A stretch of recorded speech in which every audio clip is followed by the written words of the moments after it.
Good evening, नमस्कार, आदाब, सत श्री अकाल। आप सबका स्वागत है बियॉन्ड द हेडलाइंस में, जहां हम बात करते हैं सुर्खियों से हटकर और खबर की तह तक जाकर आपको समझाते हैं सारा मामला। तो आज शाम तक की खास हेडलाइंस। उमर अब्दुल्ला ने पहलगाम में की कैबिनेट मीटिंग, आतंक को दिया कड़ा संदेश। कैबिनेट मिनिस्टर सतीश शर्मा ने बैठक के बाद पहलगाम में पर्यटन का भी लिया मजा, बनाए लिद्दर के वीडियो, श्री गौरी शंकर मंदिर में किए दर्शन। केंद्रीय गृह मंत्री अमित शाह 29 को आएंगे जम्मू, 30 को करेंगे पुंछ का दौरा। बीएसएफ का बड़ा खुलासा, पाक की कई चौकियों को किया था तबाह। नो अर्ली समर वेकेशंस, समय से पहले गर्मी की छुट्टियां नहीं होंगी। कश्मीर के डायरेक्टर एजुकेशन ने कहा, जम्मू में भी छुट्टियां समय पर। नई बस्ती दुकानदारों के साथ खड़े दिखे बीजेपी के विधायक, कहा जहां पसीना बहा अब खून भी बहेगा, नहीं रहने देंगे दुकानें। अब खबरें विस्तार से। प्रधानमंत्री नरेंद्र मोदी और जम्मू कश्मीर के मुख्यमंत्री उमर अब्दुल्ला दोनों ये प्रयास कर रहे हैं कि जम्मू कश्मीर में शांति बहाली हो। पहलगाम हमला और उसके बाद ऑपरेशन सिंदूर के बाद यहां पर जिस तरह से अशांति का माहौल था वो सब कुछ शांत हो और जम्मू कश्मीर में वापस पर्यटक लौटे। जम्मू कश्मीर वैसे ही गुलजार हो जिसके लिए जम्मू कश्मीर मशहूर है और देश और दुनिया में जाना और माना जाता है। हम हमेशा आपको बियॉन्ड द हेडलाइंस में हेडलाइन से हटकर पीछे के कारण बताते हैं और एक पत्रकार का फर्ज भी यही होता है कि आपको पूरी खबर एनालिसिस के साथ बताई जाए। बहुत सारे न्यूज चैनल्स, बहुत सारे डिजिटल प्लेटफॉर्म नॉर्मली हेडलाइंस के साथ की खबरें बताते हैं, मगर हम उसके पीछे के वजह भी आप तक पहुंचाने की कोशिश करते हैं। और हम ये समझते हैं कि जिस तरह के प्रयास हो रहे हैं उससे कोशिश यही की जा रही है कि जो पर्यटक कश्मीर से दूर हो रहे हैं उन्हें कश्मीर तक खींच के वापस लाया जाए और वो अपनी मन मर्जी से आए, क्योंकि कश्मीर में वापस शांत माहौल और एक सुरक्षा का एहसास इन पर्यटकों को, सैलानियों को दिया जाए। इसके लिए प्रधानमंत्री नरेंद्र मोदी हो या जम्मू कश्मीर के मुख्यमंत्री उमर अब्दुल्ला, दोनों ही प्रयासरत हैं, अपनी अपनी तरफ से कोशिश कर रहे हैं कि आतंकियों को मैसेज स्ट्रांग दिया जाए और वही सैलानियों को वेलकम किया जाए। पहली खबर जो हमारी है वो भी उसी से जुड़ी हुई है और दूसरी और तीसरी भी, और ये खबरें जब मैं आपको डिटेल में बताऊंगा तो आप समझ पाएंगे कि मैं कहना क्या चाहता हूं और वाकई में असली वजह है क्या। जम्मू कश्मीर के मुख्यमंत्री उमर अब्दुल्ला ने आज पहलगाम में कैबिनेट मीटिंग की।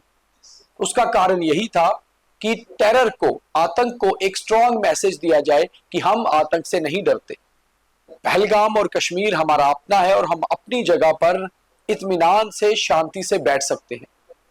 हमारे लिए पूरी सुरक्षा भी है और हमारे सुरक्षा बल पूरी तरह से अलर्ट भी हैं। पहलगाम में आज कैबिनेट मीटिंग करने के तुरंत बाद उमर अब्दुल्ला ने सोशल मीडिया पे मैसेज भी दे दिया। उन्होंने कहा कि वो पहलगाम में जो कैबिनेट मीटिंग कर रहे हैं इसका मुद्दा क्या है ये जरूरी नहीं, जरूरी है कि हम बैठक कर कहां रहे। ये वही पहलगाम है जहां 22 अप्रैल को आतंकियों ने कोहराम मचाया था, धर्म पूछ के, नाम पूछ के लोगों की हत्याएं की थी और वो सभी सैलानी थे। केवल एक व्यक्ति उसमें से कश्मीर का स्थानीय था, लोकल था।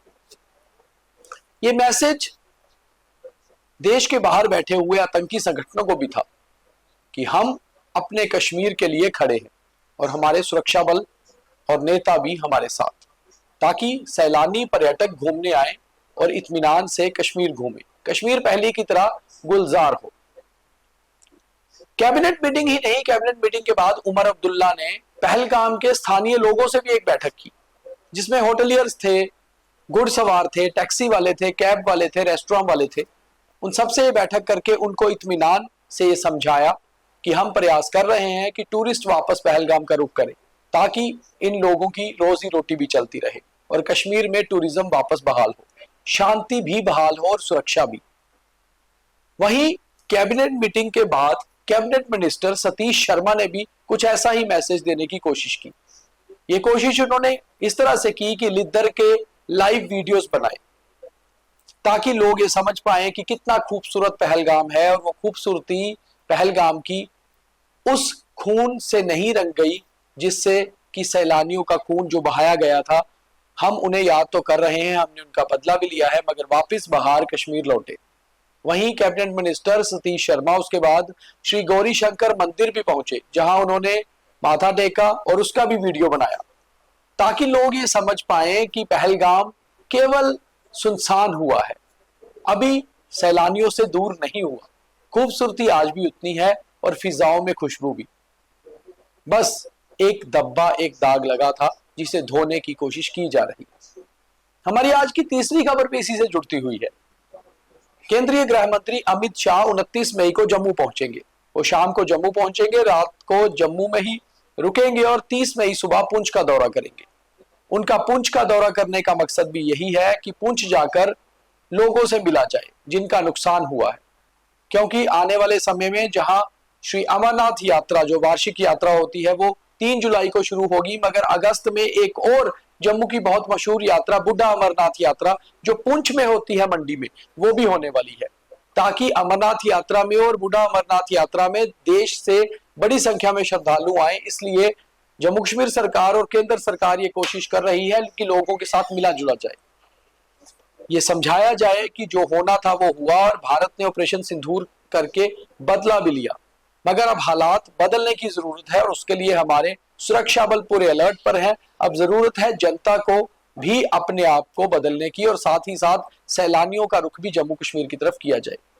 अमित शाह का दौरा अभी टेंटेटिव है, मगर ऑलमोस्ट तय हो चुका है कि वो 29 मई जम्मू पहुंचेंगे, यहाँ रात भर रुकेंगे, यहाँ पर कुछ बैठकें भी होंगी और उसके बाद 30 को सुबह पुंछ जाएंगे, क्योंकि अमित शाह केंद्रीय गृह मंत्री हैं और जम्मू कश्मीर सीधे एमएचए के तहत आता है, इसलिए सुरक्षा की एक रिव्यू बैठक भी अमित शाह जम्मू राजभवन में कर सकते हैं। वहीं इसके आगे बढ़ते हैं तो खबर गर्मियों की छुट्टियों से जुड़ी हुई है, क्योंकि गर्मियां बहुत ज्यादा बढ़ रही है और छुट्टियों को लेकर अभी कुछ खास नोटिस नहीं आया है।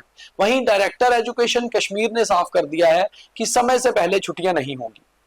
अगर जम्मू की बात करें तो यहां भी समय से ही छुट्टियां होंगी, यानी कि इस हफ्ता बच्चों को स्कूल जाना पड़ेगा और 30 मई शुक्रवार या 31 मई शनिवार को तकरीबन सभी स्कूल्स में, सरकारी और निजी यानी कि प्राइवेट स्कूल्स में छुट्टियां घोषित कर दी जाएंगी।